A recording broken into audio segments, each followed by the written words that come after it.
আসসালামু আলাইকুম। আমি বাংলাদেশের লাইসেন্সভুক্ত একজন পেশাদার ড্রাইভার। আমি বাংলাদেশের নাগরিক হিসাবে সবার মতো কথা বলার অধিকার রয়েছে আমার। মহাসড়ক আইন পরিচালনা কমিটির সদস্য বিন্দুদেরকে এবং ডক্টর ইউনূস স্যার পর্যন্ত আমার এই বার্তা পৌঁছাতে চাই। ইঞ্জিন চালিত মোটর গাড়ি ছাড়াও আরও একাধিক বাহন আছে। আপনাদেরকে বোঝানোর জন্য বলতেছি, যেমন আকাশের মধ্যে বিমান চলে, হেলিকপ্টার চলে, জলের মধ্যে জাহাজ, লঞ্চ, স্টিমার ইত্যাদি, স্থলের মধ্যে যেমন ট্রেন চলে।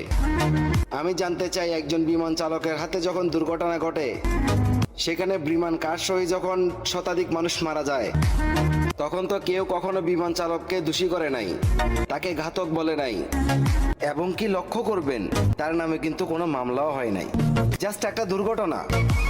একজন রেলওয়ে ড্রাইভার যখন রেল চালানোর সময় পিছনের বগিগুলো ছিটকে পড়ে যায়, দুর্ঘটনা ঘটে, শতাধিক মানুষ